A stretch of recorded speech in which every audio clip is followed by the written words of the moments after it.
ನಮಸ್ಕಾರ ವಿದ್ಯಾರ್ಥಿಗಳೇ, NSK tech news Kannada YouTube ಚಾನಲ್ಗೆ ಸುಸ್ವಾಗತ.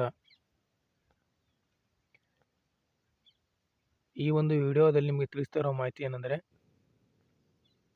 B.Ed ಹಾಗೂ D.Ed ಮಾಡ್ತಿರೋ ವಿದ್ಯಾರ್ಥಿಗಳಿಗೆ ಕನಿಷ್ಠ 25,000 ಹಾಗೂ ಗರಿಷ್ಠ 50,000ವರೆಗೆ ಪ್ರೋತ್ಸಾಹಧನ ನೀಡಲಾಗುತ್ತಿದೆ. ಈ ಒಂದು 25,000ದಿಂದ 50,000ವರೆಗೆ ನೀಡುವಂಥ ಪ್ರೋತ್ಸಾಹಧನ ಯಾವ ಒಂದು ಇಲಾಖೆ ನೀಡುತ್ತಿದೆ ಮತ್ತು ಅದನ್ನು ಪಡೆಯಬೇಕಾದರೆ ಯಾವ ರೀತಿ ಅರ್ಜಿ ಸಲ್ಲಿಸಬೇಕು ಎಂಬ ಮಾಹಿತಿಯನ್ನು ಈ ಒಂದು ವಿಡಿಯೋದಲ್ಲಿ ನಿಮಗೆ ತಿಳಿಸಿಕೊಡುತ್ತೇನೆ. ನೋಡಿ ವಿದ್ಯಾರ್ಥಿಗಳೇ, B.Ed ಮತ್ತು D.Ed ಕೋರ್ಸ್ ಮಾಡುತ್ತಿರುವ ಅಲ್ಪಸಂಖ್ಯಾತ ವಿದ್ಯಾರ್ಥಿಗಳಿಗೆ ಸ್ಪೆಷಲ್ ಪ್ರೈಸ್ ಮನಿ ನೀಡಲಾಗುತ್ತದೆ. ವಿಶೇಷ ಪ್ರೋತ್ಸಾಹಧನ ನೀಡಲಾಗುತ್ತದೆ.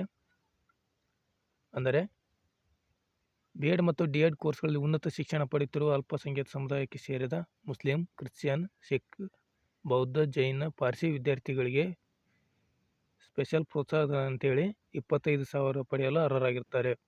ಮತ್ತು ಪ್ರೋತ್ಸಾಹಧನ 2 ವರ್ಷಗಳವರೆಗೆ ನೀಡಲಾಗುತ್ತದೆ. ಅಂದರೆ ಗರಿಷ್ಠ ಕೋರ್ಸ್ ಅವಧಿಗೆ 50,000 ಪಡೆಯುತ್ತಾರೆ. ಈ ಒಂದು ಪ್ರೋತ್ಸಾಹಧನವನ್ನು ಪಡೆಯಲು ವಿದ್ಯಾರ್ಥಿಗಳು ಕರ್ನಾಟಕ ರಾಜ್ಯದ ನಿವಾಸಿಯಾಗಿರಬೇಕು. ಆನಂತರ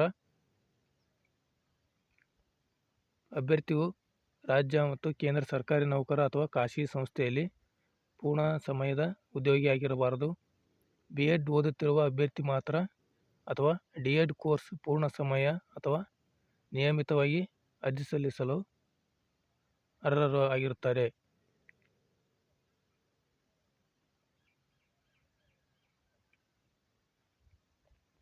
ಪ್ರತಿ ವರ್ಷ ಕೋರ್ಸ್ ಅವಧಿ ಆಧಾರದ ಮೇಲೆ ಗರಿಷ್ಠ 2 ವರ್ಷಗಳವರೆಗೆ ಈ ಮೊತ್ತವನ್ನು ಮಂಜೂರು ಮಾಡಲಾಗುತ್ತದೆ. ವಿದ್ಯಾರ್ಥಿ ಅಲ್ಪಸಂಖ್ಯಾತ ಸಮುದಾಯಕ್ಕೆ ಸೇರಿರಬೇಕು. ವಿದ್ಯಾರ್ಥಿಗಳ ವಾರ್ಷಿಕ ಕುಟುಂಬದ ಆದಾಯ 6 ಲಕ್ಷ ಮೀರಿರಬಾರದು. ವಿದ್ಯಾರ್ಥಿಗಳು ಇಂದಿನ ಎಲ್ಲ ಪರೀಕ್ಷೆಗಳನ್ನು ಯಾವುದೇ ಬ್ಯಾಕ್ಲಾಗ್ಗಳಿಲ್ಲದೆ ತೇರ್ಗಡೆ ಹೊಂದಿರಬೇಕು ಮತ್ತು ಮೆರಿಟ್ನ ಆಧಾರದ ಮೇಲೆ ಆಯ್ಕೆ ಮಾಡಬೇಕು. ಅಂದರೆ ಇಂದಿನ ಪರೀಕ್ಷೆಗಳಲ್ಲಿ ಗಳಿಸಿದ ಅಂಕಗಳು.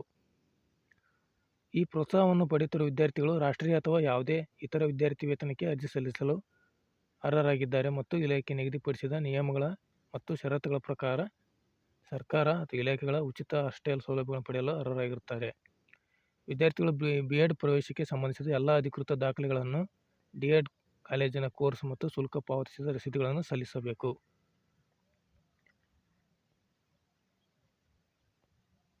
ಪ್ರೋತ್ಸಾಹಧನವನ್ನು ಪಡೆಯಲು ವಿದ್ಯಾರ್ಥಿಗಳು ಇಂದಿನ ಪರೀಕ್ಷೆಯಲ್ಲಿ ಕನಿಷ್ಠ 50ರಷ್ಟು ಅಂಕಗಳನ್ನು ಗಳಿಸಿರಬೇಕು. ಪ್ರತಿ ವರ್ಷದ ಪ್ರೋತ್ಸಾಹ ಮೊತ್ತವನ್ನು ಪ್ರತ್ಯೇಕವಾಗಿ ಪಡೆಯಲು ವಿದ್ಯಾರ್ಥಿಗಳು ಪ್ರತಿ ವರ್ಷ ಪ್ರತ್ಯೇಕ ಅರ್ಜಿ ನಮೂನೆಗಳನ್ನು ಸಲ್ಲಿಸಬೇಕು. ಈ ಯೋಜನೆಗೆ 50ರಷ್ಟು ಅರ್ಜಿದಾರರು ಹುಡುಗಿಯರಿಗೆ ಮತ್ತು 25ರಷ್ಟು D.Ed ಕೋರ್ಸ್ಗೆ ಮತ್ತು 75ರಷ್ಟು B.Edಗೆ ಮೀಸಲಾಗಿಡಲಾಗಿದೆ. ಕೋರ್ಸ್ ವಿದ್ಯಾರ್ಥಿಗಳು ಸಲ್ಲಿಸಿದ ಯಾವುದೇ ಮಾಹಿತಿ ಅಥವಾ ದಾಖಲೆಗಳು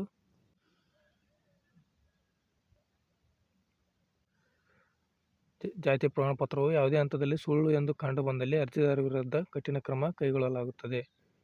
ಅಗತ್ಯ ದಾಖಲೆಗಳೊಂದಿಗೆ ಅರ್ಜಿ ನಮೂನೆಯನ್ನು ಸಲ್ಲಿಸುವ ಮೊದಲು ವಿದ್ಯಾರ್ಥಿಗಳು gok.dom.kr.nic.in ನಲ್ಲಿ ಆನ್ಲೈನ್ನಲ್ಲಿ ನೋಂದಾಯಿಸಿಕೊಳ್ಳಬೇಕು.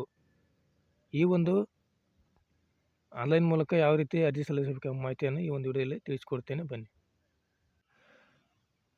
ಈ ಒಂದು ವಿಡಿಯೋವನ್ನು ಇತರ ನಿಮ್ಮ ಫ್ರೆಂಡ್ಸ್ಗೂ ಶೇರ್ ಮಾಡಿ.